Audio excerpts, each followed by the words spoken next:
Hey everyone, I'm Rachel, and this is a video series on how to make silk worship flags. So I did a video previous to this one, and basically we just show you how to get your silk cut in a straight line without scissors. We actually rip the silk. So check that out if you haven't seen that one already.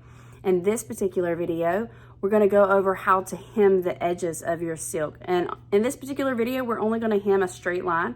We're not going to hem frayed edges, but we will do that in an upcoming video. But for today, we are hemming straight lines. Not to mention, you really have to master a straight line before you start mastering these frayed edges anyways. So even if you're not making silk worship flags, you can definitely use this video to learn how to do a rolled hem on silk for any project that you're doing.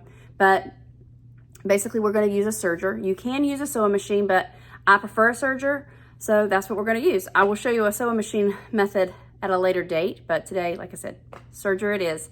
So let's get started, and I will show you how to do your rolled hem on your serger. Okay, when we are sewing silk, we are actually going to put our serger on a rolled hem setting.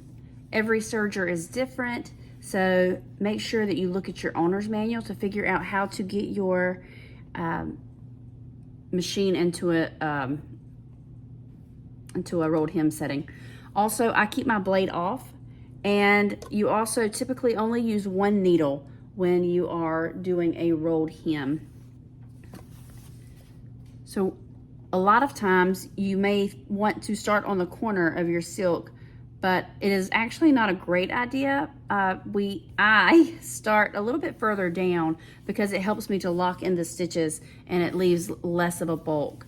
So I typically start on the side that I'm going to put my rod in, and I start a little bit further down from the corner.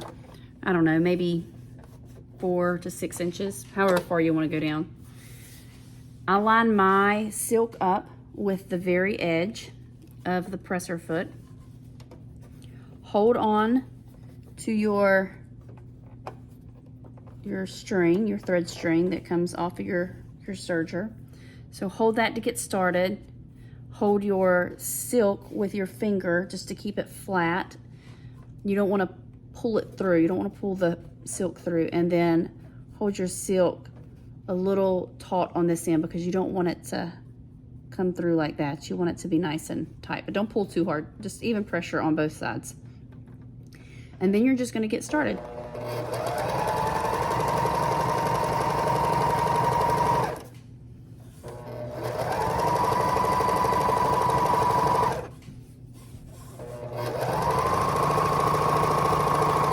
So what we do on this corner, we will do on every single corner. Again, we're just doing straight edges today, so we will work on frayed edges next time.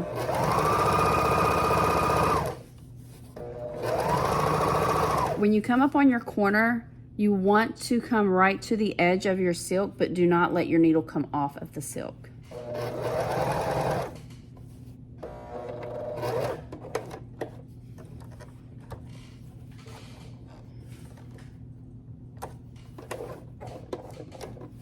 Okay, and then while your needle is in the down position, you're going to lift up your presser foot and turn your silk in the opposite direction.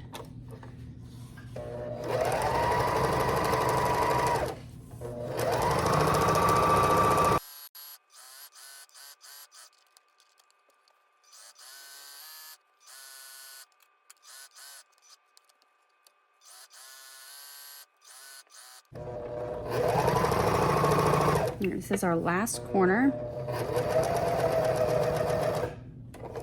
Remember, we're coming right up to the edge, but we're not going off of the silk. With your needle in the down position, lift up the presser foot and swing your silk around and line it back up with the edge of your presser foot.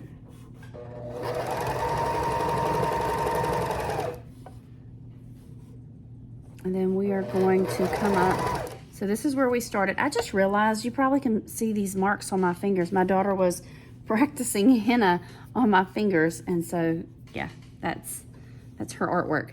So we're coming back to where we started. And this is where we started, kind of midway down. What we're gonna do is we're gonna take this string and we're going to pull it to be parallel with the set of threads that we created. We want it to be lined up directly with it, and we're gonna hold on to it.